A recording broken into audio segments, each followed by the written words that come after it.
Bass!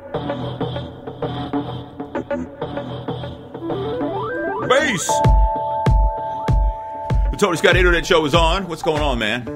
Lady, woman, people, family, cuz. In some way, we're all connected, right?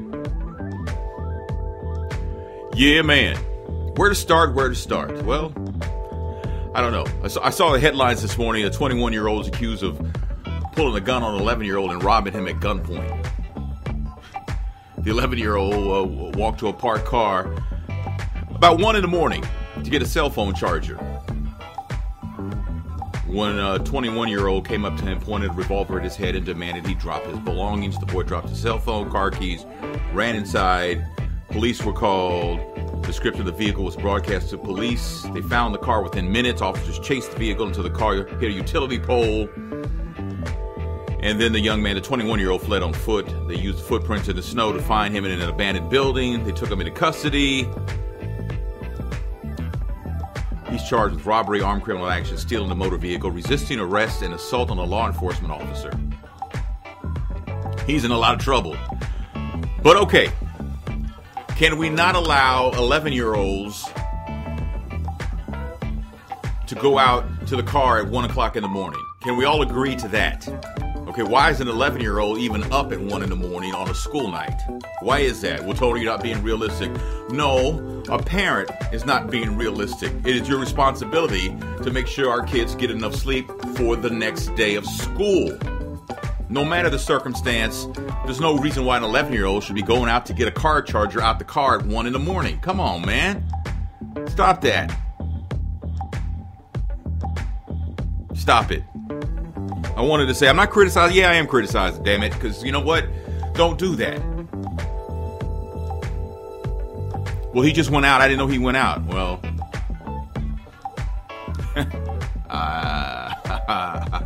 I'm not buying what you're selling. I'm sorry.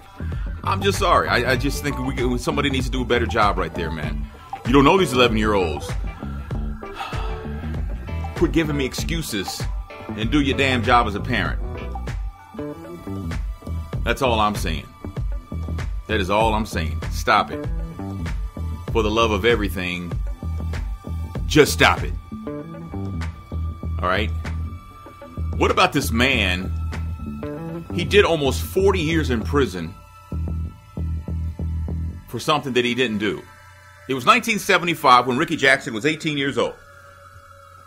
Him and his boy were convicted for the murder of a money order collector at a grocery store. This all went down like in Cleveland, Ohio. And Ricky Jackson was named the shooter, when in actuality he didn't have anything to do with it. But, you know, back then, even now, police had their guy. They had a 12-year-old who said that Ricky Jackson was the shooter, even though the 12-year-old was not actually near the crime when it happened. But he was kind of, wanted to help the police. 12-year-olds want to be part of the action, man. So he created the whole thing and fed it to the cops. And, I mean, he spun a good story. And he stuck to it. And, of course, the prosecutor says, the case is solved. Solved. I mean, originally Ricky Jackson was on death row for this. In 1977, they made it life in prison due to a mistake in jury instructions. Never mind the mistake the prosecutor made by not really vetting the story.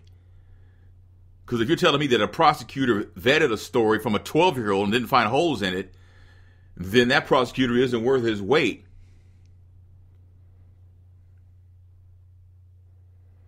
You know? And over the years, the 12-year-old suffered from the guilt that comes with telling, a story that puts a guy in prison for the rest of his life, much less on death row, which was commuted to life in prison. And he even says, they knew I didn't see anything. Everybody knew it was a lie. Well, the 12-year-old is now 52. And he told his pastor a couple of years ago. He actually recanted his story in court. He said he had been told to say by police he wasn't anywhere near the grocery store So a motion was filed to have the two men, Ricky Jackson and another man, released from prison after 39 years. Ricky Jackson, who's now 57 years old, he's free. Back then he was 18. So 40 years, roughly 40 years, man. He didn't have a chance to be a young man. He didn't have a chance to hang out, go to the Budweiser Superfest anymore. He couldn't do any of that. He couldn't take part in anything. Family reunion. Didn't have a chance to have a girl, have a family. You know, his own kids, grandkids, all that. Nah. He didn't get, and if he did have kids, he didn't have a chance to have them grow up with him in their life. All that because somebody told a lie. A 12-year-old made up a story that apparently was not vetted. So if you're Ricky Jackson, who had been locked up from the year from 18 years old to 57 years old, wow, what do you do? What do you do? He hugged it out with the guy who put him in jail, who made up the story, the 12-year-old who now, of course, is a grown-ass man. And he said for a lot of years, you know, I hated for what he did to me and my friend. But I had to forgive him. And you know what? That's true. He has to forgive him. He has to. No, he don't. Yes, he does. Because if he doesn't, the bitterness is going to kill him. The bitterness will cause him health problems. The bitterness will take him out.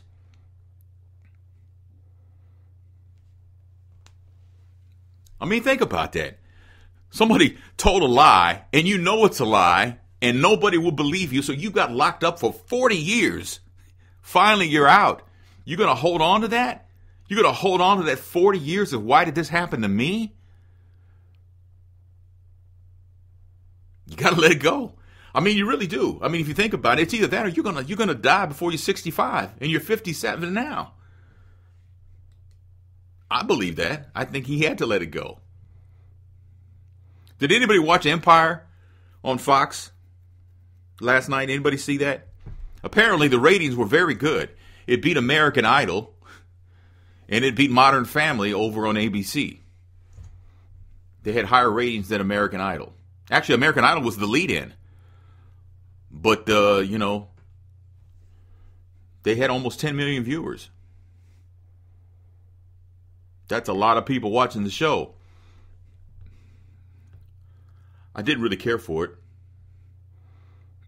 It just seems like it's the same old story. Every time they do a story of, you know, the record business is cast in a bad light, especially in the hip-hop and how cutthroat and how people struggle. It's the same thing, rehashed. What was the show that had Malik Yoba on it back in the day? Because he's on this show. But with the back in the day, the one with Michael DeLorenzo. It was, you know, it was kind of like the same thing from a different angle. I mean, this is not a cop show, but you know, the whole vibe was kind of like the same.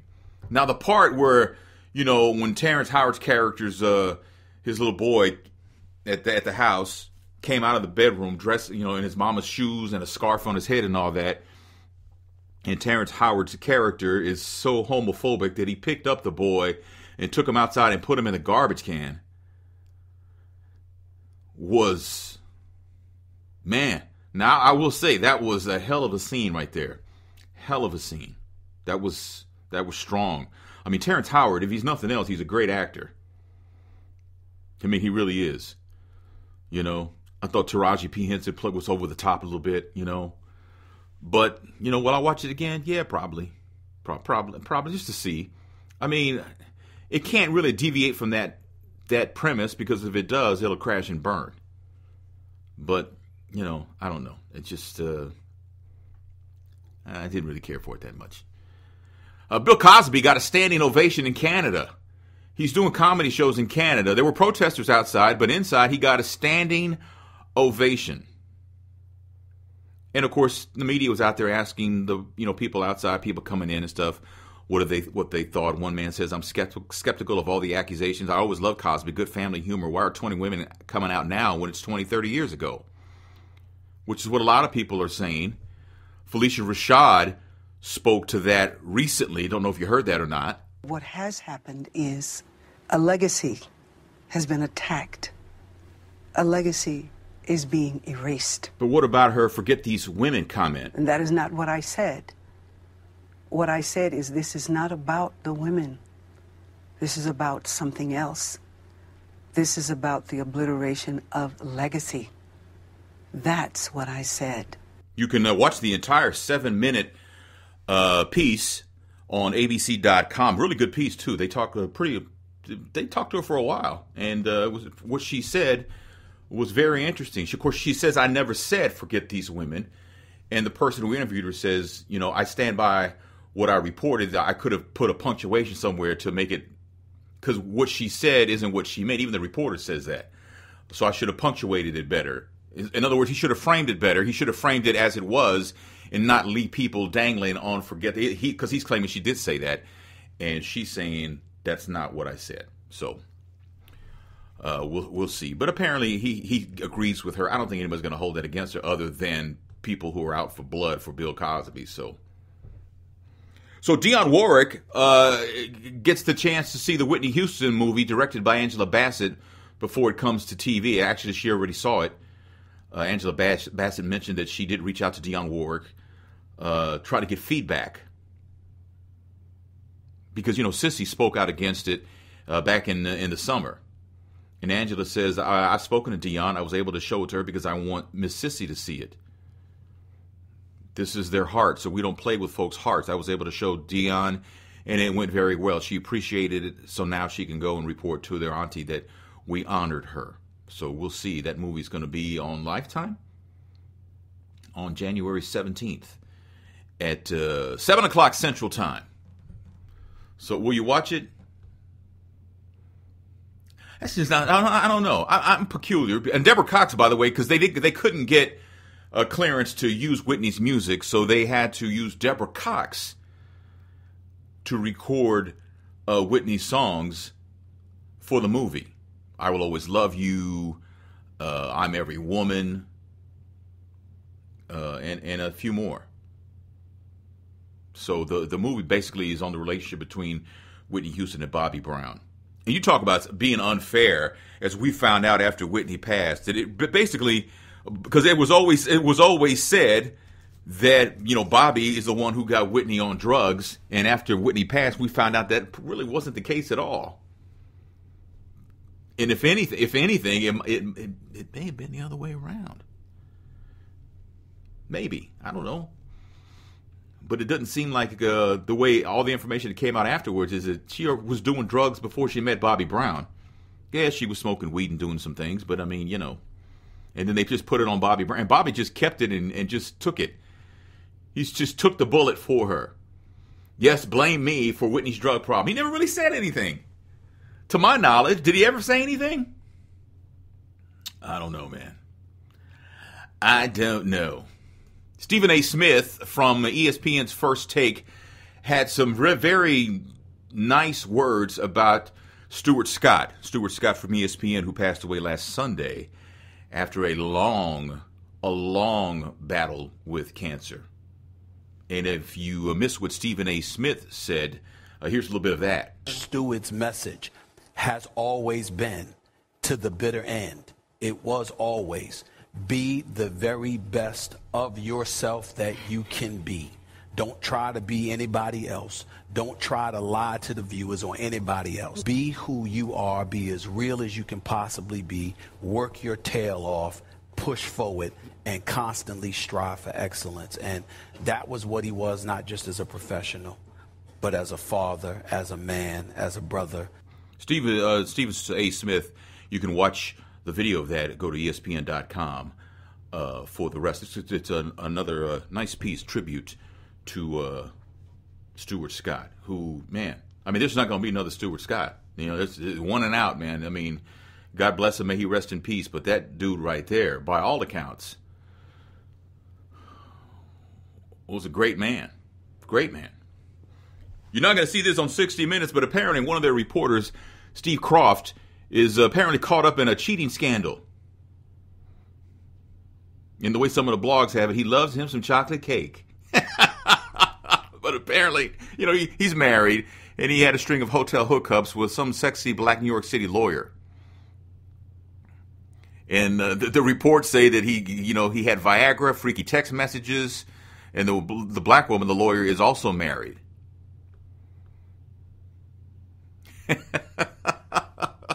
Apparently, I don't know how they find this out, but you know what?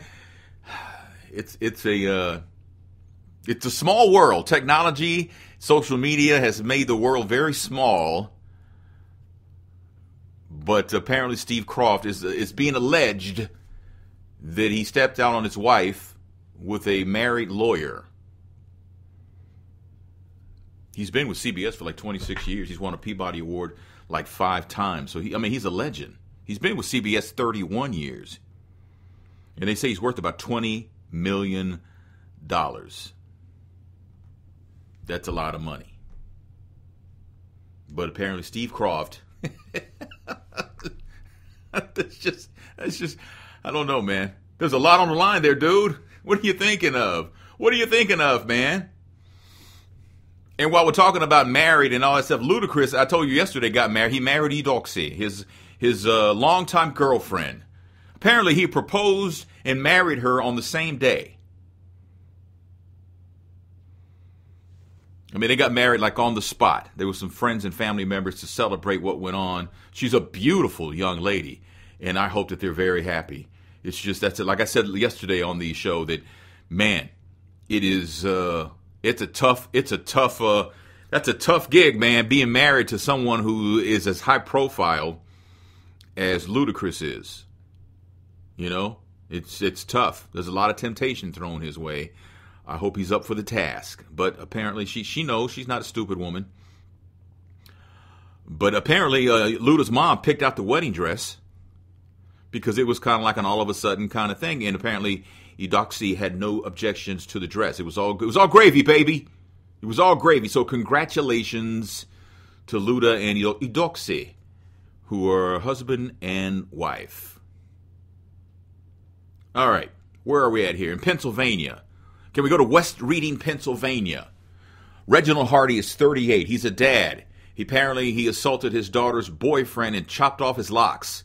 He found them alone together. He's been charged with 2 counts of aggravated assault, terroristic threats, and some other offenses. I'm a father. I'm looking out for my daughter. That's it. This is what Reginald Hardy told TV. He is remorseful. He says, I lost my cool when he found his daughter sneaking around with a 19-year-old inside his own apartment. I just see people running, and he locked himself in the bathroom, and then we got to a scuffle. He punched the young man in the face, grabbed him by the hair, dragged him into the kitchen, and chopped off his locks with a knife. Not even scissors. No, man. He went Ginsu on the dude. The dude walks out of the apartment. Reginald Hardy says, you know what? Don't run, because I got a gun, and I'll shoot you in the back. That might have been the maddest I've ever gotten, because I literally just saw red, is what he's saying. Some say he might have went too far, but I agree. Dads need to protect their daughters. Tell me about it. Tell me about it. My oldest daughter is going to be 31 this year, next month. And I would still fight for her, even though she has a dude. She has her family, her guy, her husband. I mean, she's got this guy, right? So, it's like, but I'd still go to war for her. I'll be hopefully alongside him. I don't want to be fighting him. Not that I wouldn't if I had to. Your dads do what dads got to do. But Reginald Hardy says the 19-year-old was disrespectful to him, and he's demanding an apology. I apologize for what I did, but I believe he owes me an apology too, because he knows he shouldn't have been there. Reginald Hardy is going to go before a judge next week. Did he go too far? Yeah, he did. He did. I mean, the thing you have to remember is that he didn't break into the apartment. Your daughter let him in. She's 17. He's 19.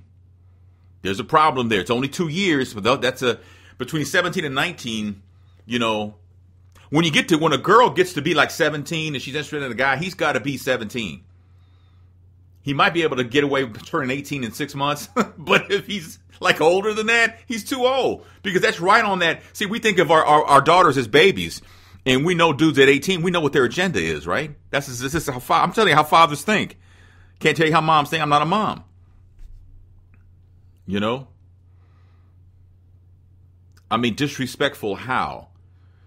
Was he a coward because he locked himself in the bathroom? Yes. Yes. But what did Dad expect the guy to do? He saw the rage on your face, man.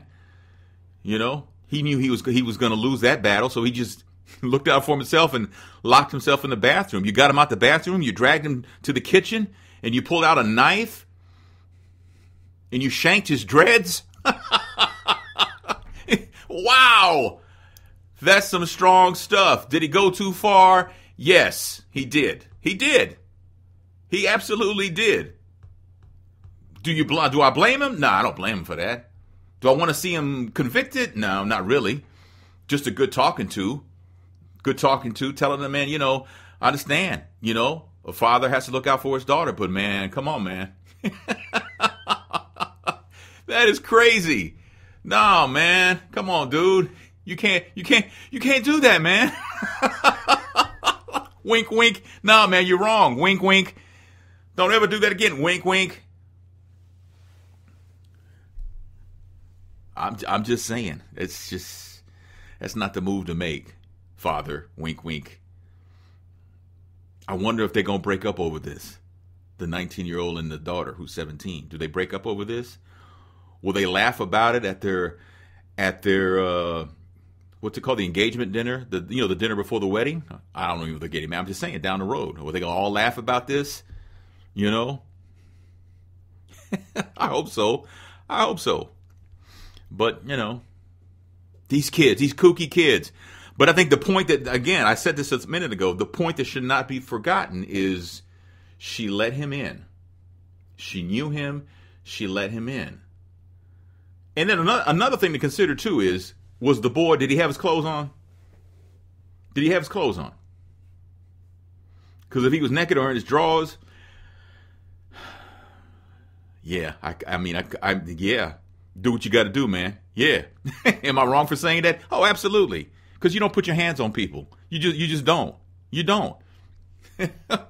but there's really no way, and I've said this before, a lot of times we need to take emotion out of a situation and then apply logic. But there are some things that are almost impossible to take emotion out of, and one of them is when young men seem to take liberties with our daughters. Now, if we got sons, hey, go for it, man. That's how we are. We're like that. I'm admitting to you, we are like that. Go for it, son. Get a condom and go for it. But if it's our daughter, oh, hell no. Is it a double standard? Absolutely. Is it wrong? Absolutely. Is it going to change? Probably not. And I'll leave it right there. All right. Thanks so much for listening. If you want to support me, you can be a patron of mine. Go to patreon.com/Tony Scott Media, patreon.com/Tony Scott Media, all one word. You can be a patron of mine for $2.99 a month or more, but it starts at $2.99 a month. Anything you can do along those lines would be great. All right. If you'd like to advertise on any of our platforms that we have here with Tony Scott Media, whether it be this podcast or maybe some of the YouTube shows, the newsletter, which we're going to be getting out again, you can just hit me up at TonyScottMedia.com. Thanks so much for your support. Have a great weekend, and I'll talk to you Monday.